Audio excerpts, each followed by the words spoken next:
की स्तुति कर रही है वेद की, हम उस पर चर्चा कर रहे हैं। श्रुतियां कह रही है हे अजित। अजित शब्द का भगवान का एक नाम क्या है? अजित। अजित अर्थात जिसको कोई जीत नहीं सकता, जिसको कोई जीत नहीं सकता।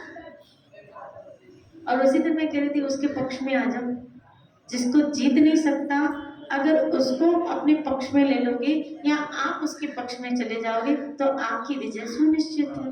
वो अजित है, उनको कोई हरा नहीं सकता, वो सर्वश्रेष्ठ है, उनसे कोई श्रेष्ठ तत्व है ही नहीं, है ही नहीं। होता तो हम आपको बताते, लेकिन है ही नहीं। सर्वश्रेष्ठ साधन भजन, सर्वश्रेष्ठ उपासना भक्ति, सर्वश्रेष्ठ देव गोविंद, और सब कुछ आपको मिला। श्री राधे इससे कुछ श्रेष्ठ है ही नहीं। भजन से श्रेष्ठ कुछ मार्ग है ही नहीं। भक्ति से श्रेष्ठ कोई प्राप्य है ही नहीं। श्री राधे बोले आप सर्वश्रेष्ठ हैं, आप पर कोई विजय प्राप्त कर ही नहीं सकता। और ये तो आया भागवत की इस लीला में 10वें स्कंद में कि जब बाणासुर की तरफ से कौन युद्ध कर रहे? भगवान शिव युद्ध कर रहे, भोले बाबा। बाणासुर शिव जी के भक्त हैं और भोले बाबा बाणासुर की तरफ से श्री कृष्ण के साथ युद्ध कर रहे। श्री राधे बोले। और भोले बाबा को श्री कृष्ण के आगे हाथ करने पड़े। श्री राधे बोले क्यों? वो अपने भक्तों को समझाना चाहते थे कि तुम श्री कृष्ण को हटा के, गोविंद को हटा के, मेरे प्रभु को हटा के मुझे भले कितना ही पक्ष में लो, लेकिन प्रभु जब तक आपके पक्ष में नहीं है आपकी विजय संभव नहीं। कोई भी देवता आपको किसी भी कार्य में निश्चित रूप से विजय प्राप्ति नहीं करवा सकता श्री कृष्ण के अतिरिक्त।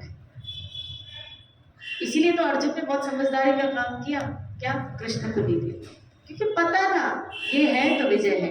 यह संजय को कहना पड़ा यत्रो योगेश्वर कृष्ण, जहां कृष्ण है तत्रो श्री विजय, वहां विजय होगी होगी, वहां विजय होगी होगी। फिर आप कहेंगे कोई अधार्मिक व्यक्ति, कोई अधर्म पे चलने वाला व्यक्ति अगर श्री कृष्ण को पक्ष में ले तो क्या उसकी विजय होगी?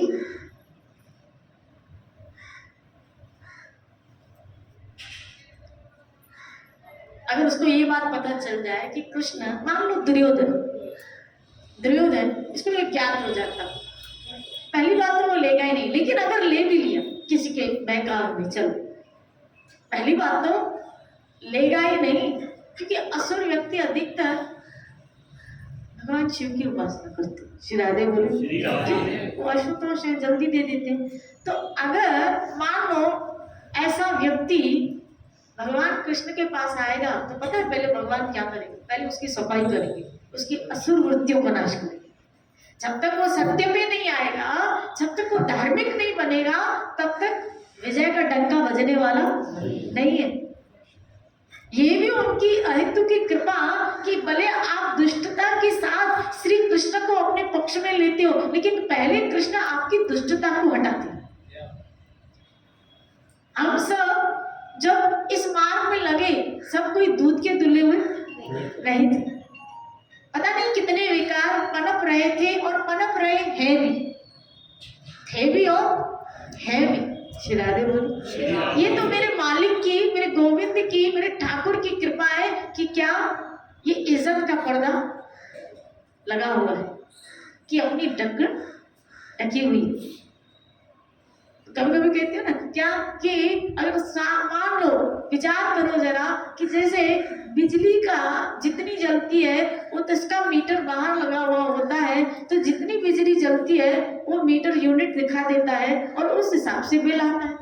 आप कहो नहीं नहीं नहीं नहीं, हमने तो इतना बिल आया, हमने तो इतना मीटर, हमने तो इतनी बिजली नहीं चला, लेकिन वो मीटर बता रहा है कि तुमने इतने यूनिट चलाए हैं, वो डिक्लेयर कर देता है। सोचो भगवान अपनी ही बॉडी में कोई ऐसा एक पार्ट फिट कर देते कि अंदर के विचार बाहर सारे छपके आ जाते। अंदर की कमी बाहर सारी छप के आ जाती और सबको पता चल जाता। सोचो, वो कुछ भी कर सकता है। अगर वो काम दे सकता है, आंख दे सकता है, तो वो भी कर सकता था कि अंदर की पोल तेरी कितना प्यार करता है जीव से। आप सोचो कितनी करुणा, कितनी ममता, या कितनी भगवान सोचते हैं कि नहीं, 4 लोगों के बीच में ये उठने बैठने के लायक है। श्री राधे बोल। अगर ये संवरना चाहता है तो उसके लिए भी उसके पास रास्ते हैं। मैंने उसके लिए भी उसके लिए रास्ते खोल के रखे। जाए सत्संग, जाए संत पुरुष महाजनों के पास और अपनी अंदर की वृत्तियों को बदल के सज्जन पुरुष, देव पुरुष की तरफ अपना जीवन बिताए। हमारे लिए उसने सारे रास्ते खोल। तुम पाप की तरफ जाना चाहते हो, जाओ, रास्ता खुला है। तुम अधर्म की तरफ जाना चाहते हो, जाओ, उसके लिए भी रास्ता खुला है। तुम शुद्ध बनना चाहते हो, उसके लिए भी रास्ता खुला है। तुम अशुद्ध बनना चाहते हो, बियर बार आदि दारू के दुकान खुले पड़े हैं। तुम क्या बनना चाहते हो? इसका मतलब है इस मामले में तुमको, हम सबको भगवान ने स्वतंत्र छोड़ दिया कि तुम क्या बनना चाहते हो, तुम क्या बनना चाहते हो। और फिर मुझे अगर पक्ष में लोगे, तुम क्या बनना चाहते हो, मैंने तुम्हें आजाद छोड़ा और मुझे पक्ष में लोगे तो पहले तुम्हें अपना के फिर तुम्हारी धुलाई करूंगा, तुम्हारे अंदर की धुलाई करूँ, अपनाऊंगा, मैं तुम्हें स्वीकार करूंगा। जैसे कुब्जा को स्वीकार किया लेकिन सफाई कर, साफ कर दिया, पाप से मोचन अपनाऊंगा। तुम आओगे, भले पाप लेके मेरे पास आओगे मेरे पास, तो मैं तुम्हें अपनाऊंगा, क्योंकि मेरे यहाँ नकारात्मक वृत्ति है ही नहीं, मैं अस्वीकार कर ही नहीं सकता। वो परब्रह्म है, वो परमेश्वर है, उसके पास ना तो है ही नहीं, उसके पास खाली हाँ ही हाँ है। आ जाओ। गीता में ऐसे नहीं कहा क्या, देखो सफाई साफ हो गया, मेरे पास आना प्लीज। उसने तो कहा तुम बड़े से बड़े पापी हो, आ जाना मेरी तरफ, मेरी गली आ जाना। श्राद्धे बोले मैं तुम्हें दूंगा, धुलाई मैं करूंगा तुम्हें। तुम दिवाली में सफाई करते हो और मैं रोज तुम्हारी सफाई करूंगा। श्राद्धे बोले तुम आओ तो खरी मेरे पास, ये मेरा काम है कि फिर मुझे कैसे तुमको सीधा करना है, ये मेरा काम है कि तुझे ठीक कैसे करना है। श्री राधे बोले तुम आओ तो खरी मेरे पास। स्वतंत्र छोड़ा है ईश्वर ने। आप संवरना चाहते हो, वो संवारेगा। आप देव पुरुष बनना चाहते हो, बनाएगा आपको। आप सज्जन बनना चाहते हो, बनाएगा आपको। आप दुर्जन बनना चाहते हो तो उसके लिए भी रास्ते खुले पड़े हैं, लेकिन परिणाम की तरफ ध्यान देना थोड़ा। श्री राधे बोले यहाँ कृष्ण यही चीज कह रहे हैं। क्या श्रुतियां कह रही हैं, आप पर कोई विजय प्राप्त नहीं कर सकता, आप सर्वश्रेष्ठ। देखो उसकी श्रेष्ठता देखो। मुझे तो आश्चर्य है कि कैसा मेरा ठाकुर है कि हर स्थिति में हमको स्वीकार करने के लिए एक बड़ी बात नहीं। क्या ये बड़ी बात नहीं है कि वो हर स्थिति में वो आपको कह रहा है मैं तुम्हें अपनाऊंगा। तुम जिस भाव से आओगे अपनाऊंगा, तुम अधार्मिक होगी तो भी मैं हर तरह से। क्या कहूँ मेरे ठाकुर के, कैसे करूँ महाराज। मैं उसी दिन कह रही थी कि इस जहां में कुछ ऐसा होता तो मैं उसके साथ कंपेयर करती क्या कि ये मेरा ठाकुर इस जैसा है, लेकिन इस जहां में वो चीज है ही नहीं तो कंपेयर कहां से करूं, कहां से करूं।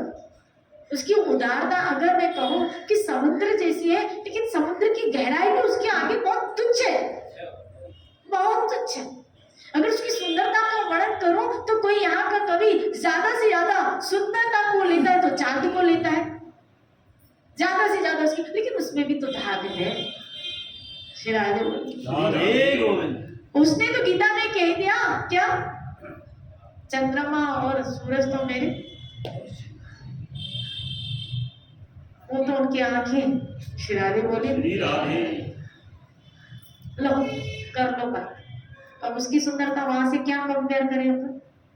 कुछ नहीं है ऐसा इस जगत में कि उसके, इसीलिए जिसने देखा ना वो मूक हो गया, वो मूक हो गया, क्योंकि कुछ है ही नहीं यहाँ कंपेयर करने के लिए। इस जगत में जो हमको दिखता है ना, वो ईश्वर के साथ कंपैरिजन, मुकाबला ही नहीं है, मुकाबला ही नहीं है। आपको जितनी सुंदरता यहाँ दिखती है, गीता में कृष्ण ने कह दिया, हे अर्जुन वो तो मेरा अंश मात्र है। यहाँ जितना ऐश्वर्य, जितनी सुंदरता है, वो तो मेरा अंश मात्र है। तो वो अंश है, तो पूर्ण के साथ उसकी कंपेयर कैसे होगी? कैसे होगी? और मुझे लगता है कि हम कितने लकी हैं, कितने नसीब वाले कि उस पूर्ण के साथ आपको जोड़ने का सौभाग्य मिला। इतना सुंदर, इतना औधर्य, इतना बल कि जिसके ऊपर कोई विजय, उसकी भक्ति करने का, उसको अपनाने का, उससे प्यार करने का हमको मौका मिल रहा। क्यों पीछे हटे? पीछे क्यों हट रहे हो? यहाँ भी तो आप चाहते हो। देखो अब मुझे बताओ, अगर हम अपनी बच्ची के लिए, लड़की के लिए लड़का चुनते हैं तो क्या सोच रखते हो? सर्वश्रेष्ठ, सबसे अच्छा होना चाहिए, यही सोचते हैं ना। घर अच्छा होना चाहिए, लड़का अच्छा होना चाहिए, बिजनेस अच्छा होना चाहिए, बल आदि सुंदरता में अच्छा होना चाहिए, सब अच्छा। सर्वश्रेष्ठ कहने का तात्पर्य कि सर्वश्रेष्ठ। हम यहाँ किसी के लिए चुनाव भी, अपनी बच्ची के लिए चुनाव भी करते हैं तो सर्वश्रेष्ठ का। तो अपने जीवन में अगर चुनाव करना हो तो सर्वश्रेष्ठ श्री कृष्ण है, श्री कृष्ण है। श्री राधे बोले अपने लिए फिर चुनो। मैं तो कहती हूँ अपने लिए और अपनों के लिए चुनो तो फिर कृष्ण। श्री राधे बोले बोलो ना श्री राधे। इसीलिए उन ऋषियों ने कहा आप चाहिए प्रभु, कहा गोपी बन के आना पड़ेगा। दंडकारण्य में सब ऋषियों ने कहा आप चाहिए, क्योंकि आपसे श्रेष्ठ लक्ष्मी ने चुना तो विष्णु को चुना, सर्वश्रेष्ठ। चुनाव करना ही है तो फिर सर्वश्रेष्ठ का। मीरा ने कह दिया मैं क्यों मरूं ऐसे वर को जो जन्मे और मर जाए, मैं तो वरुण मेरे गिरधर को जोड़ लो अमर हो जाए। श्री राधे। सर्वश्रेष्ठ, और सर्वश्रेष्ठ को पाने के लिए बहुत बहुत भजन करना पड़ता है। श्री राधे बोले भजन करो। सर्वश्रेष्ठ को पाने के लिए अपने आप को देना पड़ता है। यहाँ भी तो किसी पुरुष को पाने के लिए एक स्त्री अपने आप को पूरा दे देती है, तो सर्वश्रेष्ठ हरि को पाने के लिए क्यों ना अपने आप को दे दे? क्यों ना दे दे? घाटे में नहीं जाओगे, वहां विजय भी। और क्या होगा? व्यक्ति जिया तो जिया शान से, मरा तो अमर हो गया। मरा तो आज इतिहास में उन लोगों का नाम आ गया जिन जिन लोगों ने अपने आप को हरि को दे दिया है। भक्तमान एक पूरी गाथा बन गई। आप देखो ना, अभी उसमें भी बाबा जी ने कह दिया अभी कई नाम तो मैंने दिए नहीं। भक्तमान एक पूरी भक्तों की गाथा बन गई जिन्होंने अपने आप को समर्पित किया है। गाथा बन गई, आपकी भी एक कहानी बन जाएगी, आपकी भी एक हिस्ट्री बन जाएगी। हाँ, हमारी भी एक गाथा बन जाएगी। मर के भी अमर नाम है उस जीव का जग में, प्रभु प्रेम में बलिदान जो जीवन किया। क्यों ना हम अपने आप को मेरे प्यारे, मेरे गोविंद, मेरे ठाकुर को समर्पण करते। फायदे में जाओगे, नुकसान में नहीं जाओगे। फायदे, यहाँ भी हर सौदा फायदे का करते हैं। जीवन का सौदा में फायदा इसी में है कि हम ये जीवन गोविंद के नाम।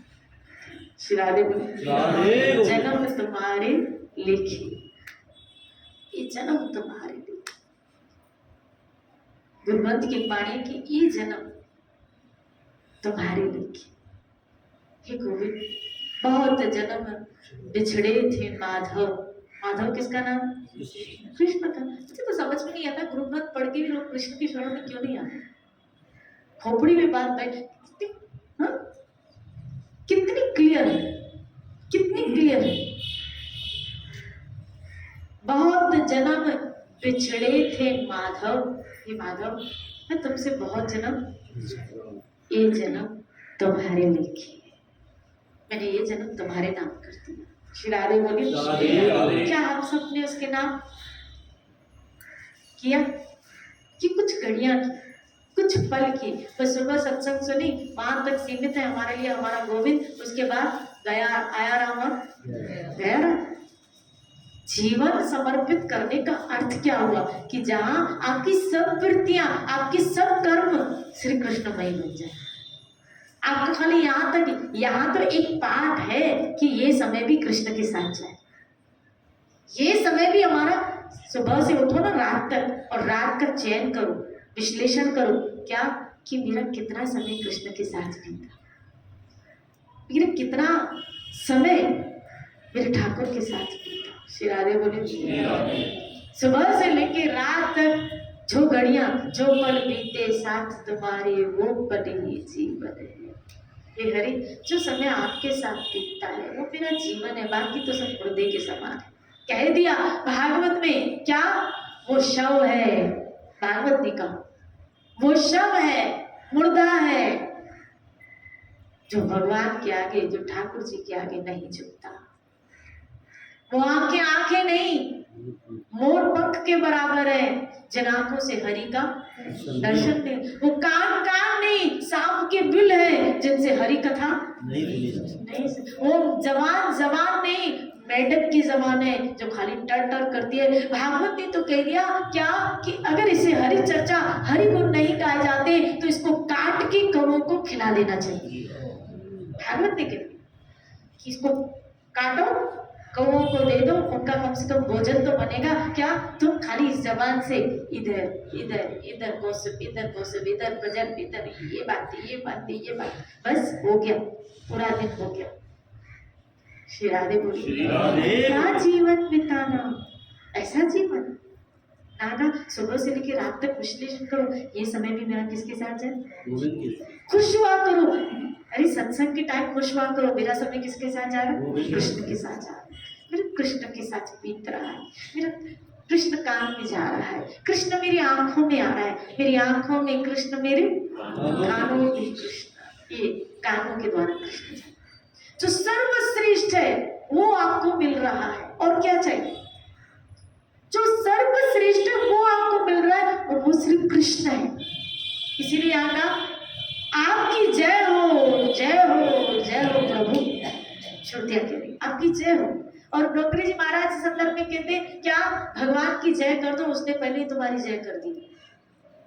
जब जय घोष हो ना मेरे ठाकुर का, बड़ी जोर उच्चारण से उसका जय घोष करना चाहिए। बोलो राधा गोविंद की, आपकी जय हो, नाथ आपकी जय हो, हमेशा आपकी जय हो, जय जयकार होती रहे।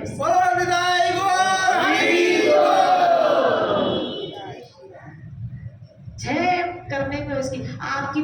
और ब्रह्मगिरी जी महाराज ने तो ऐसा भी कहा, और अपने भागवत में लिखते हैं, उसमें उनकी भागवत में आया क्या कि तुम उसकी जय करो तुम्हारी विजय हो, तुम्हारी जय का झंडा लहराता रहेगा, तुम उसकी जय करो, जय जयकार करो, बार बार गोविंद का धन्यवाद, गोविंद की जय जयकार, माँ मेरे गोविंद, थैंक यू, माँ मेरे गोविंद, जय हो आपकी, धन्यवाद प्रभु आपका, आपकी जय, आपकी जय, आपकी जय। श्रुतियां जिनका वेदों में आ गई, वेद जिनका ब्रह्म ऋषि आदि गान करते रहते, वो श्रुतियां अब जो उच्च मंच पे आ गई, लेकिन वो भी तो देखो भगवान की जय जयकार कर, अब वो जय जयकार कर रही है तभी वो ग्रंथ में आ गई है, अगर जय जयकार न करती तो ये भी ग्रंथ में ना आती। श्री राधे बोले, तो भगवान जी प्रकट हुए, वो भगवान की क्या माने, जय जयकार। आप स्वभाव से समस्त ऐश्वर्यों से पूर्ण है, बाय नेचर। श्रावे बोले, यहाँ ऐश्वर्य गेन करने के लिए आपको कभी कभी पूरी उम्र लग जाती है, और व्यक्ति उसको गेन करने के लिए, पाने के लिए पागलों की तरह दिन रात गधे की तरह मेहनत करता है, अपना आचरण, अपना स्वभाव, लोगों के बीच उठना बैठना, ताकि हमारा स्टेटस पर श्री राधे बोले ऐश्वर्य, वो अपने ऐश्वर्य मिला और वो कायम रहे। मिला एक बात अलग है और वो कायम रहे। मिलने में भी तकलीफ है, मिलने में भी मेहनत है, और कायम रहे ना वो डबल मेहनत है। श्री राधे बोले बोलते ना कभी देख हमारा नाम, अब हमारी कैसी भी परिस्थितियां आती है लेकिन हमें हमारे नाम को, हमारे स्टेटस को कायम रखने के लिए कभी कभी ऐसा भी व्यवहार कुछ करना पड़ता है जो हम नहीं चाहते। यानी एक प्राप्त करना समाज में अपना नाम, अपना ऐश्वर्य, और दूसरा उसको कायम रखना। और मुझे तो लगता है कि इस समाज में अपना नाम हम जो बढ़ाना, कायम रखना, क्यों ना हम कृष्ण से जुड़ जाए। जिसका ऐश्वर्य है उसके साथ जुड़ जाओ, आपका ऐश्वर्य ऐसे ही हो जाए। यहाँ तो कहा ना आप स्वभाव से ऐश्वर्य वाले, आप स्वभाव से ऐश्वर्य संपन्न है। जो स्वभाव से बाय नेचर ऐश्वर्य संपन्न है, बड़े से छोटा व्यक्ति भी, जैसे अगर मोदी से कोई बड़ा व्यक्ति, कोई छोटा व्यक्ति भी जुड़ जाएगा तो उसका भी नाम हो जाएगा। फिर आगे बोले जब से तेरा गुलाम हो गया तब से मेरा भी नाम हो गया। वरना औकात क्या थी मेरी, वरना औकात क्या थी मेरी। शिरादे बोले, शिरादे बोले जब तक तेरा सहारा न था तब तक मैं तो भटकता, भटकती थी, कभी इधर से उधर, कभी उधर से उधर, कभी उधर से उधर। सोमवार को किसी के पास गए, मंगलवार को किसी के पास गए, बुधवार को किसी के पास गए, गुरुवार को किसी के पास गए, शुक्रवार को, अरे रविवार भी नहीं छोड़ते अपन। श्री राधे बोले एक चेन लगती है। और मैंने उसने ना मौसम के अनुसार पूजा होती है, ऋतु के अनुसार पूजा होती है हमारी। तो सीजनल भक्ति किसी की होती है, डे वाइज किसी की भक्ति होती है। एक व्यक्ति के घर सारे देवताओं के फोटो लगे थे, बोलो कोई भी रीच जाए, सोमवार को इसको मानता हूँ, मंगलवार को इसको मानता हूँ, इसको मानता हूँ, उसको मानता हूँ, इसको। श्री राधे बोलो ना श्री राधे। जब पूर्ण का पता है ये ऐश्वर्य संपन्न, इन्हीं के द्वारा समस्त देवताओं को ऐश्वर्य मिला है। गीता के 7वें अध्याय में कृष्ण कहते हैं इन देवताओं के द्वारा जो वरदान देने में वो सक्षम है वो मेरे द्वारा है, लेकिन वो त्रुटिपूर्ण से हो रहा है। तो अगर देवता इच्छा पूरी करने में अगर आपकी समर्थ है तो जब तक श्री कृष्ण का अलॉटमेंट नहीं होता ना तब तक नहीं होता। हाय मालिक का पहले होना चाहिए, मैनेजर के पास आता है, फिर अन्य वर्कर्स के पास। श्री राधे बोले आप गोविंद से जुड़ के मतलब हाई कमांड के पास आ गए, हाई कमांड के पास आ गए। उसको रिजा, वो पता वो कैसा रिजावर है। ठाकुर जी का एक नाम है रिजावर ठाकुर, आपने सुना हो रिजावर ठाकुर जी का।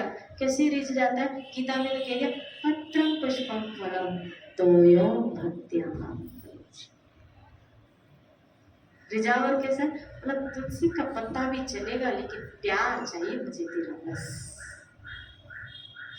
भगवान आपकी वस्तु को नहीं अपनाते, मैं कल शाम को कह रही थी, भगवान आपकी वस्तु को नहीं अपनाते हैं, भगवान आपके भाव को अपनाते हैं। वस्तु के पीछे जो आपका भाव होता है ना उसको अपनाना, वो उसको अपनाते। वस्तु तो माध्यम है आपके भाव का प्रकट करने का, आपके भाव को प्रेजेंट करने का वो वस्तु माध्यम होती है। जैसे मान लो आपने भोग बनाया, थाली में आपने सब्जी चपाती, लेकिन बड़े भाव। अब मुझे बताओ कर्मा क्या लगाती थी, हमारे यहाँ खिचड़ी कोई प्रसाद है, कोई अच्छा व्यंजन है बताओ। बीमारों का खाना है। श्री राधे बोले जब हम अपन बीमार होते तो क्या खाते, खिचड़ी खाते। बीमार, और जगन्नाथ जी रोज खा रहा है।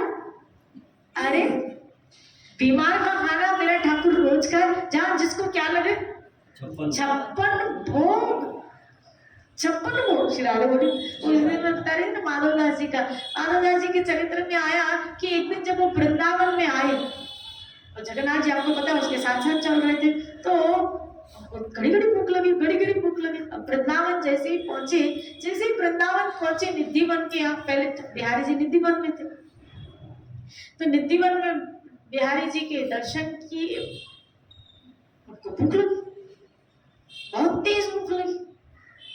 तो वहां पहले निधिवन के बाहर जो भी अभ्यागत आदि जो भी आते थे मांगने वाले, उनको चने दान में देते थे। जैसे आप बंदरों को खिलाते तो चने दान में। तो सारी लाइन खड़ी थी, तो माधवदास भी खड़े हो गए, भूख लगी थी बहुत।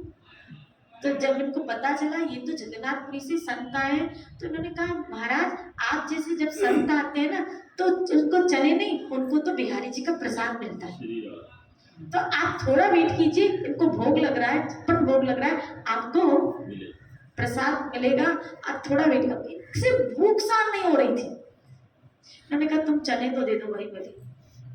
चने ले लिए, सोचा पहले जमुना स्नान कर लो फिर पा लेता हूँ। तो वो चने लेके वो जमुना स्नान करने गए। जमुना स्नान करके बोला ऐसे कैसे खाऊं, पहले बिहारी को भोग लगा था। तो इन्होंने क्या लगाया, बिहारी को भोग लगा। बिहारी को भोग लगा, बिहारी वहां सब छोड़ के आ गए इनके पास, और क्या खा रहे, चने खा। राम दड़ाम चने बिकते थे, तो चने चने बिहारी जी ने खाए और उनका तो पेट खराब हो गया। शिरारे बोले पेट गड़बड़, पेट खराब हो गया। अब जब हरिदास महाराज भोग लगा रहे हैं और वो बड़े भाव विभुर होके भोग लगाते, भाव विभुर होके भोग लगाते। श्री राधे बोले इसीलिए जब आप खाली हाथ से बनाते हो ना, तो भगवान खाली आंख से देखते हैं। जब हाथ से लगाते हो तो आंख से देखते हैं, लेकिन जब भाव से बनाते हो तो पूरे आके पाते हैं, पूरे आके पाते हैं। श्री राधे बोले जब भाव से कोई भोग बनाता है। यहाँ तो ठाकुर जी से पूछने के बजाय घर वालों से पूछते अजी बताओ आप क्या खाएंगे। कभी ठाकुर जी से भी ये काम करो, मेरा ठाकुर आज क्या खाओगे, आज क्या खाओगे, बताओ राजा तुम्हारे लिए क्या बनाए। श्री राधे बोले पूछा ही नहीं, बोला ये तो कुछ भी खा लेगा, इनसे पूछना पड़ता है, ये कुछ खाते नहीं है ना, तो इनसे पूछना, ये तो कुछ भी जो भी बनाया इनको जो अच्छा लगेगा इनको खिला देंगे, इनको जो अच्छा लगा इनको खिला देंगे। होना तो ये चाहिए इसको जो अच्छा लगे वो हम खा ले, ये है भोग, इसको बोलते हैं महाप्रसाद। श्री राधे बोले बोलो ना श्री राधे। अब ठाकुर जी ने तो क्या किया, चने हरिदास महाराज के प्रभु भोग पाए। और वैसे बिहारी कैसे खाते, हरिदास को कहते ये सब्जी दोबारा दो, ये और दो। हरिदास महाराज आज खाए नहीं और पेट पकड़ के बैठे, क्या हुआ जी। भगवान को पूछे हरिदास कि जय जय क्या हुआ, पेट पकड़ के बैठे, बोला चने खा ली, और प्रचुर मात्रा में चने खा ली। किसने खिलाया, बोला मेरे भक्त माधवदास। अब तो इनको गुस्सा आ गया, हरिदास जी को गुस्सा आ गया कि इतने 56 भोग के और ये चने माधवदास जी ने खिलाए क्यों, और मेरे रसिक ठाकुर को पता गया कि माधवदास है कहाँ, वो तो कहाँ थे, जमुना किनारे। श्री राधे जमुना किनारे थे। पहले वृंदावन में इतनी भीड़ तो होती नहीं, गिने चुने संत आदि भक्त रहते थे। माधवदास जी जमुना किनारे बैठे थे एकांत पे, तो कहा कि आपको हरिदास महाराज याद करें, और वो भाग्य दौड़े आए, बिहारी जी के दर्शन किए। बोले महाराज एक बात कहूँ आपसे। बोला क्या, बोला आपने मेरे ठाकुर को चने क्यों खिलाए, भक्त बनता आपने मेरे चने, जगन्नाथ खाता होगा उसको खिलाना, मेरे रसिक ठाकुर हरिदास कह रहे हैं मेरे रसिक ठाकुर बिहारी को मत खिलाया करो, देखो वो पेट पकड़ के बैठा है, जगन्नाथ खा लेगा लेकिन हमारा ठाकुर नहीं खाता, वो 56 भोग होता है। श्री राधे बोले महाराज आपने मेरे ठाकुर को, मेरे रसिक ठाकुर को आपने ये चने क्यों खिलाए। बोला महाराज मैं सोच रहा था क्या मैं खाऊं, तो ये जो 56 भोग खाता है इसको भी खिला के दे। श्री राधे बोली विनोद कर रहे माधवदास जी कि ये चुलबुली, ये डांट आपकी फिर मुझे कहाँ मिलती थी अगर मैं ऐसा नहीं करता था। श्री राधे बोली बोलो ना श्री राधे। आप खिलाना चाहते हो तो खा लेगा, पत्रम पुष्पम फलम, तो कंडीशन क्या रखी, भक्तिया, भक्ति से देना, मुझे प्यार दो बस, कृष्ण को भी क्या चाहिए आपको? बोलो बोलो, आपका भाव चाहिए। अब भाव से कर्मा खिचड़ी भी खिला रही है तो मेरा ठाकुर हम जैसे तो खिचड़ी न खाए। हम साल में जितनी बार खाली बीमार होते हैं, पेट पकड़ते हैं, तभी खिचड़ी खाते हैं। बोलो हाँ कि तभी खाते हैं, या डॉक्टर के बड़ा थोड़ा लाइट खाओ तभी खिचड़ी खाते हैं। वैसे तो हम न खाएं, लेकिन ठाकुर रोज खाते हैं, आज तक खा ही रहा है। क्या तो भाव को उसने अमर हो गई ना इतिहास में। बता रही हूँ, उस ऐश्वर्य संपन्न परमात्मा से जुड़ जाओ, अमर हो जाओगे, आपका ऐश्वर्य अमर हो जाएगा। आपकी जो क्रियाएं वो मेरे ठाकुर से जोड़ो। दीदी अभी आपने बताया कि स्तुतियों में जो है जय जयकार की, तो उनका नाम भागवत क्या है। आजकल हम गजब नोट पढ़ रहे हैं, बहुत लोग पढ़ रहे हैं। जब भी जाओ ना गौर जी में राधा गोविंद की और हरि के पास आओ मेरे गौर की।